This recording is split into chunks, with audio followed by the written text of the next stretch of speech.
ಮಂತ್ರಾಲಯಕ್ಕೆ ಹೋಗಿದ್ದಾಗ ಮನೆಯಲ್ಲಿ ಕಳ್ಳತನ ನಡೆದಿದೆ. ಚಾಮರಾಜನಗರದ ಚನ್ನಿಪುರ ಮೋಳೆ ಬಡಾವಣೆಯಲ್ಲಿ ಘಟನೆ ನಡೆದಿತ್ತು. ಬೀಗ ಮುರಿದು 200 ಗ್ರಾಂ ಚಿನ್ನಾಭರಣ ದೋಚಿದ್ದಾರೆ. ಜನನಿಬಿಡ ಪ್ರದೇಶದಲ್ಲಿರುವ ರಾಘವೇಂದ್ರ ಎಂಬುವರ ಮನೆಗೆ ಕನ್ನ ಹಾಕಿದ್ದಾರೆ. ಚಿನ್ನಾಭರಣದ ಜೊತೆಗೆ 20,000 ರೂಪಾಯಿ ನಗದು ದೋಚಿದ್ದಾರೆ.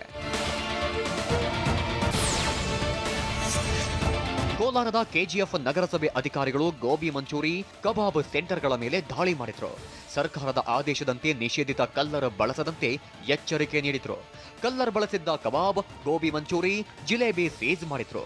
ಅಂಗಡಿಯಲ್ಲಿದ್ದ ಮಾರಕ ಕಲ್ಲರ್ ವಶಕ್ಕೆ ಪಡೆದ್ರು.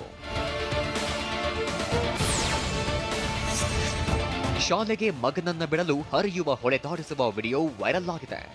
ಆದ್ದರಿಂದ ಬೈಂದೂರು ತಾಲೂಕು ಗೋಳುಹೊಳೆ ಗ್ರಾಮಕ್ಕೆ ಬೈಂದೂರು ಶಾಸಕ ಗುರುರಾಜ ಗಂಟಿಹೊಳೆ ಭೇಟಿ ನೀಡಿದ್ರು. ಶಾಲೆ ಬಳಿ ಕುಟುಂಬಕ್ಕೆ ವಾಸ್ತವ್ಯ ವ್ಯವಸ್ಥೆ ಕಲ್ಪಿಸಲು ಶಾಸಕರು ತಿಳಿಸಿದ್ರು. ಅಗತ್ಯವಿದ್ದರೆ ತಮ್ಮ ಮನೆಯಲ್ಲಿ ಮಗುವಿನ ಕುಟುಂಬಕ್ಕೆ ವಸತಿ ವ್ಯವಸ್ಥೆ ನೀಡುವುದಾಗಿ ಶಾಸಕರು ಭರವಸೆ ನೀಡಿದ್ದಾರೆ.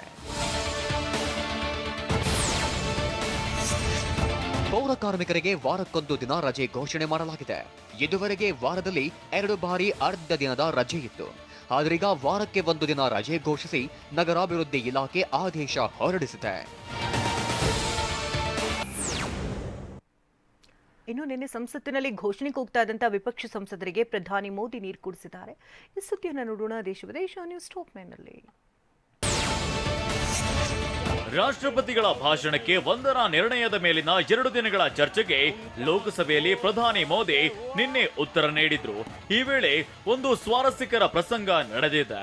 ಮೋದಿಯವರ ಭಾಷಣದುದ್ದಕ್ಕೂ ವಿಪಕ್ಷಗಳು ಸದನದ ಬಾವಿಗಿಳಿದು ಘೋಷಣೆ ಕೂಗಿ ಅಡ್ಡಿಪಡಿಸಿದ್ರು. ಈ ವೇಳೆ ಒಮ್ಮೆ ಮೋದಿಯವರು ನೀರು ಕುಡಿಯುತ್ತಾರೆ. ಇದೇ ವೇಳೆ ಅಲ್ಲಿ ಘೋಷಣೆ ಕೂಗುತ್ತಿದ್ದ ವಿಪಕ್ಷ ಸಂಸದರಿಗೆ ಮೋದಿ ನೀರು ಕೊಟ್ಟಿದ್ದು ವಿಡಿಯೋ ವೈರಲ್ ಆಗಿದೆ.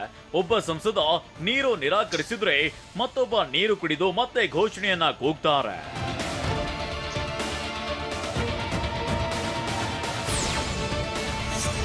ಅಬಕಾರಿ ನೀತಿ ಹಗರಣ ಸಂಬಂಧ ಸಿಬಿಐ ಬಂಧನವನ್ನ ಪ್ರಶ್ನಿಸಿ ದೆಹಲಿ ಸಿಎಂ ಕೇಜ್ರಿವಾಲ್ ಸುಪ್ರೀಂ ಕೋರ್ಟ್ಗೆ ಅರ್ಜಿಯನ್ನ ಸಲ್ಲಿಸಿದ್ದಾರೆ.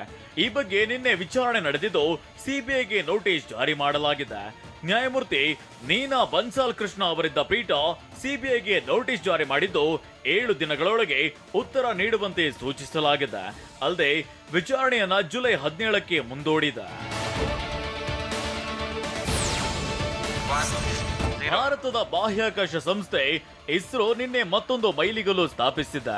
ಸೂರ್ಯನ ಅಧ್ಯಯನಕ್ಕೆ ಕಳುಹಿಸಿದ್ದ ಆದಿತ್ಯ L1 ನೌಕೆ ತನ್ನ ಮೊದಲ ಹ್ಯಾಲೋ ಆರ್ಬಿಟ್ ಪ್ರದಕ್ಷಿಣೆ ಪೂರ್ಣಗೊಳಿಸಿದ್ದು ಈ ಬಗ್ಗೆ ಇಸ್ರೋ ಟ್ವೀಟ್ ಮಾಡಿ ಮಾಹಿತಿ ನೀಡಿದೆ. ಆದಿತ್ಯ L1 ನೌಕೆ ಸೂರ್ಯ ಭೂಮಿಯ L1 ಬಿಂದುವಿನ ಸುತ್ತ ತನ್ನ ಮೊದಲ ಹ್ಯಾಲೋ ಕಕ್ಷೆ ಪ್ರದಕ್ಷಿಣೆಯನ್ನ ಪೂರ್ಣಗೊಳಿಸಿದೆ ಅಂತ ಇಸ್ರೋ ಮಾಹಿತಿ ನೀಡಿದೆ. ಆದಿತ್ಯ L1 ಮಿಷನ್ ಭಾರತದ ಮೊದಲ ಸೂರ್ಯ ನೌಕೆಯಾಗಿದ್ದು ಇದನ್ನ ಸೆಪ್ಟೆಂಬರ್ 2, 2023ರಂದು ಉಡಾಯಿಸಲಾಗಿತ್ತು.